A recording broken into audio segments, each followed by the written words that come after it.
Controller है मकरन साहब, उसके साथ में लाइजनिंग यानी कम्युनिकेशन ऑफिसर वो है अपने मानकर साहब, हेड मार्शल मैं हूँ, और साथों साथ फर्स्ट एड की जानकारी मैंने आपको दे दी है। मेन कंट्रोलर की जानकारी आपको मिल गई कि उन्होंने क्या किया, इंसिडेंट कंट्रोलर ने क्या किया, हादसे पे आने के बाद जानकारी ली, जो भी हेड मार्शल है साइड के उनको इन्फॉर्म किया, ताकि रेस्क्यू टीम या जो स्ट्रेचर आते समय अपन ने देखा उनको इन्फॉर्म करके जगह पे बुलाया, ताकि वो जो आदमी है उसको तो अस्पताल में भर्ती करने के लिए मदद कर सके। फर्स्ट एडर का काम आपने देख लिया कि वहाँ पे जाने के बाद उसने एक बार जांच लिया कि आदमी कॉन्शियस यानी स्थिर है या अस्थिर है, ये देखने के बाद उसने निर्णय दिया मेन कंट्रोलर साहब को कि साहब इसको अस्पताल भर्ती करना जरूरी है। हेड मार्शल ने क्या किया, सभी कॉन्ट्रैक्टर अपने पीपीजी सभी एरिया मार्शल जितने भी साहब लोग हैं सबको इन्फॉर्म किया कि साइड पे हादसा हुआ है, सभी लोगों को काम बंद करके असेंबली पॉइंट पे लेके आओ। तो उसी प्रकार से उन्होंने वो भी किया। तो ये सभी कार्य होने के बाद आपने देखा होगा सिक्योरिटी ने सायरन बजाया, तो सायरन के बजाने की एक जो इमरजेंसी होती है उसमें उन्होंने क्या किया, 20 सेकंड पहले बजाया, 5 सेकंड का गैप दिया, 15 सेकंड वापस बजाया और 5 सेकंड का गैप दिया। साथों साथ उन्होंने सिक्योरिटी डिपार्टमेंट ने क्या किया कि जो भी अपना मेन गेट है वो बंद कर दिया। ऐसे समय पे अपने साइड पे अगर किसी प्रकार की इमरजेंसी होती है तो उसकी जानकारी आप सभी लोगों को ऑफिशियल तरीके से, अधिकृत तरीके से देने के लिए ही हम लोग आपको असेंबली पॉइंट पे बुलाते हैं। इससे क्या होता है, देखो अफवाहें बहुत सारी अफवाहें रहती है कि अरे एक आदमी को शॉक नहीं लगा है, 5 आदमी को लगा है। ये सभी साइड पे जो भी इमरजेंसी होती है उसकी अगर ठीक से जानकारी आप सभी लोगों को देनी है तो आप सभी लोगों को हम लोगों ने इमरजेंसी असेंबली पॉइंट पे लाना जरूरी है। तो जैसे कि आज साइड पे जो आपातकालीन परिस्थिति हुई थी उसके बारे में मैंने आपको बोल दिया। आपातकालीन परिस्थिति का सामना करते समय मेन कंट्रोलर ने क्या किया, इंसिडेंट कंट्रोलर ने क्या किया, कम्युनिकेशन ऑफिसर ने क्या किया। कम्युनिकेशन ऑफिसर का काम क्या रहता है कि जो भी इमरजेंसी साइड पे होता है उसको लगने वाली बाहर की सामग्री उपलब्ध करवा के देगा। जैसे कि एम्बुलेंस, कभी आग लग सकती है, फायर टेंडर भी उनको बुलाना पड़ेगा, कभी कभी दंगा होता है उसको भी सामना करने के लिए पुलिस को फ़ोन करना पड़ता है। तो ये सभी कार्य जितने भी आपने इमरजेंसी टीम के मेंबर थे उन्होंने उचित तरीके से निभाया है। ये सब बोलने के बाद आप सभी लोगों को साइड पे कितनी प्रकार की इमरजेंसियाँ होती है ये मालूम होना ज़्यादा अत्यावश्यक है। जैसे कि आप लोगों ने देखा होगा अपना अलग अलग बिल्डिंग में अलग अलग तरीके का काम चालू है। ABCD यहाँ पे RCC का काम ज़्यादातर चालू है, EFGHIJ यहाँ पे फिनिशिंग का काम चालू है। तो अभी आने वाले दिनों में आप लोग सोचेंगे तो अपना ज़्यादातर ABCD में काम चलने वाला है। तो अपना ABCD बिल्डिंग में कौन सी प्रकार की इमरजेंसी हो सकती है ये आपको मालूम होना ज़रूरी है। कोई भी आदमी ऊंचाई से गिर सकता है, बराबर है। आदमी जो नीचे जा रहे हैं उनके सर पे ऊपर से कोई सामान गिर सकता है, साइड पे इलेक्ट्रिकल शॉक किसी को भी लग सकता है, साइड पे कौन से भी लोकेशन पे आग लग सकती है, बराबर है। इसके अलावा अपने साइड पे काम करते समय धूप में काम करने से कारण आदमी बेहोश भी हो सकता है। इसके अलावा किसी आदमी को हार्ट अटैक भी आ सकता है।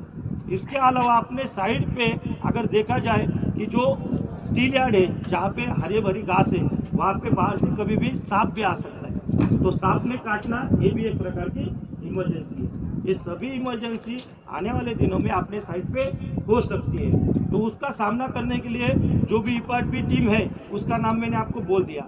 लेकिन अगर फायर का इमरजेंसी होता है तो उस समय फायर एक्सटिंग्विशर, फायर पॉइंट कहाँ पे है ये आपको मालूम होना ज़रूरी है। संक्षिप्त स्वरूप में आपको मैं बोलूँगा कि अपने साइड पे फायर पॉइंट हर एक बिल्डिंग के नीचे है, इलेक्ट्रिकल पैनल की तरफ है, दोनों सिक्योरिटी कैबिन के बाजू में। इसके अलावा अपने साइड का फर्स्ट एडर आपको मालूम होना ज़रूरी है।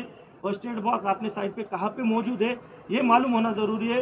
फर्स्ट एड बॉक्स अपना सिक्योरिटी कैबिन, सेफ्टी ऑफिस और इंजीनियरिंग ऑफिस और लास्ट में स्टोर डिपार्टमेंट में हमने रखा है। अगर साइड पे किसी दिन कोई नहीं रहेगा तो इमरजेंसी में किसको फ़ोन लगाएंगे? आपका बिल्डिंग इंजीनियर, सुपरवाइजर, इन्होंने भी फ़ोन नहीं लगाया तो आपके पास सभी लोगों के पास मेन कंट्रोलर साहब का नंबर होना ज़्यादा ज़रूरी है। इसके अलावा अगर किसी को अस्पताल भर्ती करने का है, कोई मौजूद नहीं है तो फायर टेंडर बुलाना है, तो इमरजेंसी में किसको किसको कांटेक्ट करने का है, बाहर की एजेंसी, तो इमरजेंसी कांटेक्ट नंबर आपको मालूम होना ज़रूरी है। हर बिल्डिंग के या नीचे की जगह पे या अपने साइड के आते समय सिक्योरिटी कैबिन के बाहर हमने इमरजेंसी कॉन्टैक्ट नंबर डिस्प्ले कर रखा है। वहाँ से आप इमरजेंसी कॉन्टैक्ट नंबर आपको पता लग सकता है। अगर आपने को इमरजेंसी अगर होती है तो किसी लेबर को कौन से अस्पताल में लेके जाने का है, तो ऐसा भी हमने एक हॉस्पिटल टाइप करके रखा है, हिंजोड़ी हॉस्पिटल, जो लक्ष्मी चौक के बाजू में है। लक्ष्मी चौक में हॉस्पिटल में जाने के लिए रास्ता कैसा है ये अगर आपको मालूम नहीं तो इंजीनियरिंग ऑफिस, सेफ्टी ऑफिस या सिक्योरिटी कैबिन, वहाँ पे मैंने एक मैप बनाया है, emergency route map to hospital. आपको वहाँ पे जाने के बाद एक बार देखेंगे तो आपको वो पता लगेगा। आज की जो इमरजेंसी थी वो इलेक्ट्रिकल के रिलेटेड थी, तो सबसे पहले मेन कंट्रोलर साहब ने फर्स्ट एडर, हेड मार्शल बोलने के बाद अपने साइड के इलेक्ट्रिशियन को भी फोन लगाया मेन स्विच ऑफ करने के लिए। अपने साइड के मेन इलेक्ट्रिशियन कौन है? प्रशांत चौहान साहब, बराबर है ना? प्रशांत साहब है उधर है रैम के ऊपर।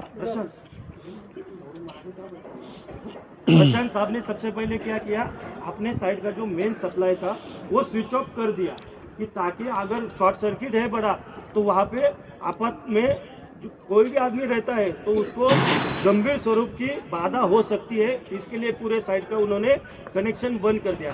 प्रशांत साहब, अपने साइड का मेन स्विच कहाँ पे है? ये बिल्डिंग के नीचे, जोर से बोलिए साहब। ये बिल्डिंग के नीचे अपना मेन स्विच है। अगर साइड पे किसी प्रकार की इलेक्ट्रिकल इमरजेंसी होती है तो उसको मेन स्विच कहाँ पे है ये आपने को मालूम होना जरूरी है। लेकिन उसको हाथ लगाने की हिम्मत कौन कर सकता है? जिसको उसकी जानकारी है वही लोग, जैसे कि अपने साइड के इलेक्ट्रिशियन। ज़्यादातर इमरजेंसी में वही लोग उसको ऑन ऑफ करेंगे।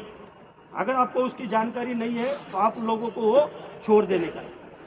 इसी प्रकार के जितने भी इमरजेंसी मैंने आपको बोली, वो आने वाले दिनों में इनमें से किसी भी प्रकार का इमरजेंसी अपने साथ हो सकता है। तो इमरजेंसी में आप लोगों का कार्य क्या है, इमरजेंसी इक्विपमेंट कहाँ पे रखे हैं, इमरजेंसी में कौन से अस्पताल जाने का है, किस सिक्योरिटी को बोलने का है, कौन से साहब को बोलने का है, ये सभी चीज़ों का जानकारी मैंने आपको दे दिया। लेकिन किसी भी प्रकार की इमरजेंसी साइट पे होती है, अगर सायरन बजता है तो आप लोगों को कहाँ जमा होने का है? Assembly point. कहाँ जमा होना है? Assembly point. असेंबली पॉइंट यानी हरा झंडा, समझ गए? अगर किसी भी प्रकार की इमरजेंसी होती है तो हरा झंडा के पास आपको जमा होना है। अपने साइड पे अगर किसी प्रकार की इमरजेंसी होती है तो अपने साइड के मेन कंट्रोलर साहब कौन है? बोलिए बोलिए। नितिन पाटिल साहब, बराबर। वापस एक बार बोलता हूँ, नितिन पाटिल साहब अपने साइड के मेन कंट्रोलर है। अपने साइड के मेन कंट्रोलर साहब कौन?